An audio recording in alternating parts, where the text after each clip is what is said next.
السلام علیکم ورحمۃ اللہ۔ بہت عرصے سے ہماری ویڈیوز آ رہی تھیں لیڈرشپ کے موضوع پر اور پیرنٹنگ کے موضوع پر، کیونکہ دو بڑے ایکسٹینسو کورس چل رہے تھے، تو بہت سارے دوستوں نے کہا کہ وہ جو ہیلتھ سے ریلیٹڈ ٹاپکس ہیں ان پر ویڈیوز نہیں آ رہی۔ تو جو ہم نے سوال اکٹھے کیے تو اس میں سے آج ایک سوال جو سامنے آیا وہ یہ کہ انزائٹی کے بارے میں کچھ بات کی جائے، کیونکہ یہ ایک بہت کامن فینومینا ہے اور بہت سارے لوگ ہیں جن کو انزائٹی ہوتی ہے۔ انزائٹی کا جب ہم ڈکشنری میں اردو کا ترجمہ دیکھا تو وہ تھا بے چینی، لیکن میرا خیال ہے کہ بے چینی جو ہے وہ انزائٹی کی صحیح ٹرانسلیشن نہیں ہے۔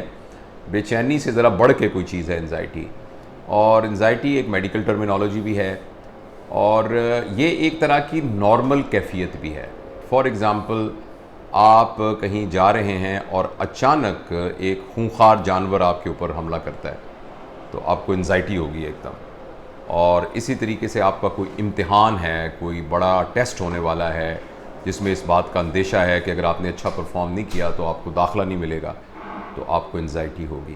تو کوئی بھی ایسی چیز جو کہ خطرے کی ہو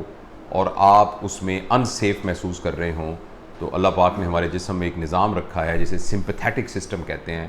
وہ اسٹیمولیٹ ہو جاتا ہے اور جس کی وجہ سے ہماری باڈی کی انرجیز اکٹھی ہو جاتی ہیں تاکہ اس خطرے کو نپٹا جا سکے یا اس کو اوائڈ کیا جا سکے۔ تو یہاں تک تو انزائٹی بالکل ٹھیک ہے اور یہ کوئی بری چیز نہیں ہے، لیکن بعض اوقات ایسا ہوتا ہے کہ یہ انزائٹی اپنی حد کو کراس کر جاتی ہے۔ اور میں سمجھانے کے لیے آپ کو یہ کہوں کہ انزائٹی تب ہوتی ہے جب بندہ یہ سمجھ رہا ہوتا ہے کہ اس کا ماحول فزیکلی یعنی جسمانی طور پر یا ایموشنلی ان سیف ہے، یعنی اس کے جذبات کو خطرہ ہے، اس کے احساسات کو خطرہ ہے، اس کی پوزیشن کو خطرہ ہے، یا اس کو کوئی جسمانی خطرہ ہے۔ تو ایسی صورت کے اندر اگر جو کیفیت پیدا ہو، لیکن یہ ہو صرف اس کا اندیشہ اور وہ ہو سیف۔ مثال کے طور پر ایک آدمی یہ سمجھتا ہے کہ میں ایک کمرے کے اندر دروازہ بند کر لوں گا تو کہیں میں مر نہ جاؤں، تو حالانکہ کمرے میں دروازہ بند کرنے سے آدمی نہیں مرتا، لیکن اس کو انزائٹی ہو جائے گی کیونکہ وہ اس میں اس کو ان سیف محسوس کر رہا ہے۔ تو یہ ہے جب انزائٹی اپنی نارمل لمٹ کو کراس کر کے ایک بیماری بن جاتی ہے، یعنی ڈس آرڈر ایک بن جاتی ہے۔ اچھا، اس کی نشانی کیا ہے کہ یہ نارمل ہے یا اب نارمل ہے؟ تو اس کی نشانی بالکل سیدھی سیدھی ہے کہ اس میں کچھ جسمانی کیفیات ہوتی ہیں، مثلا دل تیز تیز دھڑکنا شروع ہو جاتا ہے، طبیعت بہت بے چین ہو جاتی ہے، بعض اوقات شدت کی حالت میں ہاتھ بھی کانپ سکتے ہیں، پسینہ بھی آ سکتا ہے،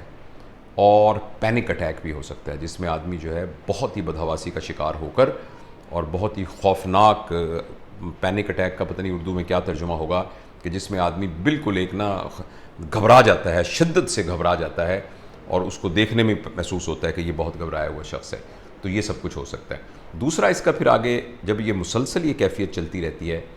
تو پھر ایک کیفیت ایسی آتی ہے کہ جس میں آدمی اس انزائٹی کو اوائڈ کرنا شروع کر دیتا ہے، یعنی اس کو ایک خاص انوائرمنٹ میں انزائٹی ہوتی ہے تو وہاں نہیں جاتا۔ تو اس کے لیے ایک ٹیکنیکل ٹرم ہے کہ اس کی دنیا چھوٹی ہونی شروع ہو جاتی ہے،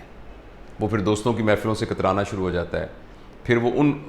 حالات میں کترانا شروع ہو جاتا ہے جہاں اس کو لگتا ہے کہ میں سیف نہیں ہوں، یعنی وہ پارک میں نہیں جائے گا، دوستوں کے پاس نہیں جائے گا، شادی بیاہ میں شرکت نہیں کرے گا، کہیں گھومنے پھرنے نہیں جائے گا۔ تو آہستہ آہستہ اس کی دنیا جو ہے وہ چھوٹی ہونا شروع ہو جاتی ہے اور وہ اپنے اندر ہی مقید ہو کر ایک خام خواہ ایک کہانی بنا کر اس میں اپنے آپ کو ان سیف محسوس کر کے کرنے لگ جاتا ہے۔ اس کے لیے ایک اور بھی ٹیکنیکل ٹرم ہے جو میں نے ابھی دیکھی تھی، جسے کہتے ہیں انزائٹی سائیکل۔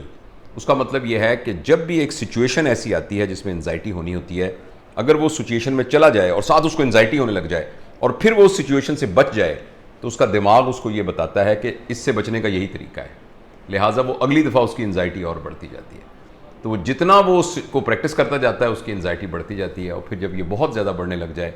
تو پھر تو بہت ساری جسمانی بیماریاں بھی ہونی شروع ہو جاتی ہیں، اس کی نیند ڈسٹرب ہو جاتی ہے، اس کا کھانے پینے کا نظام ڈسٹرب ہو جاتا ہے، اس کی جو جنسی زندگی ہے وہ بہت بری طرح متاثر ہونا شروع ہو جاتی ہے، اور وہ اپنے کام کو اوائڈ کرے گا، دفتر میں نہیں جائے گا، جو بزنس ہے اس میں اس کا انٹرسٹ نہیں ہوگا، غلط فیصلے کر سکے گا۔ تو یہ ہے انزائٹی۔ تو اب اس انزائٹی سے ایک تو سیدھا ہے کہ اس کے علاج کے لیے ہمیں سائیکالوجسٹ کے پاس جانا چاہیے، کلینکل سائیکالوجسٹ کو دکھانا چاہیے،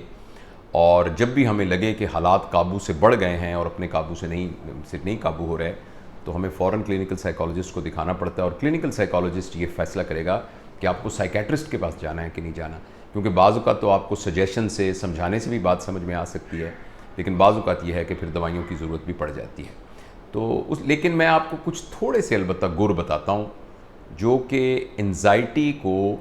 بہت شدید حالت میں نہ ہو تو ہم اس کو پہلے ہی پریونٹ کر سکتے ہیں اور انزائٹی سے بچ سکتے ہیں اور اپنی آپ کی تربیت کر سکتے ہیں۔ اصل میں یہ بات تو اپنے دماغ کو سمجھانے کی ہے۔ ہمارے دماغ میں جو چیز بھی ہم نے سیکھی ہے وہ کنیکشنز کے طور پر ہوتی ہے، جس کو میموری کہتے ہیں۔ ہمارے دماغ میں کنیکشنز بنے ہوتے ہیں، جیسے وائرنگ کی ہوتی ہے۔ تو وہ جو وائرنگ انزائٹی والی ہوئی ہے، اس وائرنگ کو چینج کر کے بغیر انزائٹی والی وائرنگ کی جا سکتی ہے اگر ہم اپنے دماغ کو تھوڑا سا ٹرین کریں۔ اور ٹرین کرنے کے کیا گر ہیں، 3-4 گر میں آپ کو بتاتا ہوں۔ ایک تو یہ ہے کہ انزائٹی کے اندر آ کر اپنے آپ کو بالکل گرا نہیں لینا چاہیے۔ یعنی جو ہی انزائٹی ہوئی اور انزائٹی میں آدمی بالکل ایک خوف کی کیفیت میں چلا گیا تو وہ بالکل ہی، یعنی جسے کہنا چاہیے کسی گروو میں چلا گیا، کسی خندق میں گھس گیا، بالکل اپنے اندر ہی دھس گیا۔ ایسا نہ کرے، اپنے روزمرہ کی معمولات کو ویسے ہی کرنے کی کوشش کرے۔ یعنی اپنی نیند کا خیال رکھے، یعنی اپنی خوراک کا خیال رکھے، اپنی صحت کا خیال رکھے، اپنے صحت مند ریلیشنز کا خیال رکھے۔ اگر یہ 4 چیزیں میں دوبارہ دہراتا ہوں، نیند کا خیال رکھے، بھوک کا خیال رکھے، ورزش کا خیال رکھے، اور اپنے جو صحت مند ریلیشن شپ ہیں، اپنے جو عزیز ہیں، پیارے، ان کے ساتھ رابطے کو منقطع نہ کرے، تو صرف ایسا کرنے سے ہی کچھ عرصے کے بعد اس کے اندر پازیٹیوٹی آنی شروع ہو جائے گی۔ دوسری اہم بات ہے کہ کچھ غور و خوض بھی کرے اور تدبر کر کے اپنی دماغ کو سمجھانے کی کوشش کرے کہ جس چیز کو میں ان سیف سمجھ رہا ہوں وہ ان سیف ہے بھی کہ نہیں۔ اور بہت دفعہ اللہ پاک نے جو فکر انسان کو دی ہے، جو غور و خوض کی طاقت دی ہے، جو بیٹھ کے مراقبہ کرنا، جو بیٹھ کے اپنے آپ کو سمجھانا، کسی بات پہ تدبر کرنا، اس سے آدمی سمجھ لیتا ہے، پوری سچویشن کا اندازہ لگا کے وہ دیکھتا ہے کہ میں جس وجہ سے پریشان ہو رہا ہوں وہ اتنی پریشانی والی بات ہے نہیں جس کو میں سمجھتا ہوں۔ اور بعض اوقات وہ واقعی پریشانی والی بات ہوتی ہے، مگر وہ بات ایسی ہوتی ہے کہ جو ہمارے اختیار میں نہیں ہوتی۔ تو اگر کوئی ایسی بات ہے جو واقعی پریشانی والی بات ہے لیکن وہ میرے اختیار میں نہیں ہے، تو غور و خوض اور تدبر سے آدمی اپنے آپ کو سمجھا سکتا ہے کہ چونکہ تو یہ میرے اختیار میں نہیں ہے، لہٰذا اس کے ساتھ ہی مجھے ایڈجسٹ کرنا پڑے گا۔ یہ 2 باتیں ہو گئی۔ اور تیسری اہم بات ہے کہ جس سچویشن میں ہمیں انزائٹی ہوتی ہے ہمیں وہ سچویشن اوائڈ نہیں کرنی چاہیے۔ میں مثال دیتا ہوں، فرض کریں کسی کو اس بات سے بڑی انزائٹی ہوتی ہے کہ وہ کوئی بلی کو دیکھ کر اس کو انزائٹی ہونی شروع ہو جاتی ہے، تو ایک دفعہ چاہے جتنا بھی اینکشس ہوتا ہے وہ بلی کو ہاتھ لگا کے دیکھ لے، ایک دفعہ بلی کو گود میں رکھ کے دیکھ لے، تو اس کا دماغ فوراً یہ کہے گا کہ لے میں تو ایسے خام خواہ سمجھ رہا تھا، یہ تو انزائٹی یہ تو ڈرنے والی کوئی بات نہیں ہے۔ ایک دفعہ اب آپ کو کمرے میں جانے سے ڈر لگتا ہے تو ایک دفعہ ہمت کر کے آپ کمرہ بند کر کے چلے جائیں اندر، چاہے آپ اس کے لیے آپ کو کتنی بھی انزائٹی ہو، تو تھوڑی دیر میں آپ کا دماغ یہ بات سیکھ لے گا کہ میں یہ بات غلط کرا۔ یعنی یہ ہے کہ جتنا آپ انزائٹی والے انوائرمنٹ کو اوائڈ کرنے کی کوشش کریں گے اتنی ہی آپ کی انزائٹی کا سائیکل جو ہے وہ بڑھتا جائے گا اور انزائٹی اسٹرینتھن ہوتی جائے گی، مضبوط ہوتی جائے گی، بڑھتی جائے گی۔ اور جتنا آپ انزائٹی سے اپنے آپ کو ایکسپوز کر کے اس میں نکلتے جائیں گے اتنا آپ کے دماغ کو سمجھ میں آنا شروع ہو جائے گا کہ آپ اس کا مقابلہ کر سکتے ہیں۔ تو یہ کچھ موٹی موٹی باتیں تھیں جو میں آپ سے شیئر کرنا چاہتا تھا، لیکن ایک بات اپنی جگہ پر موجود ہے کہ اگر آپ کو واقعی لگے کہ آپ کی روزمرہ کی زندگی بہت متاثر ہو رہی ہے تو پھر کسی کلینکل سائیکالوجسٹ سے ضرور رابطہ کیجیے۔ بہت بہت شکریہ آپ کا۔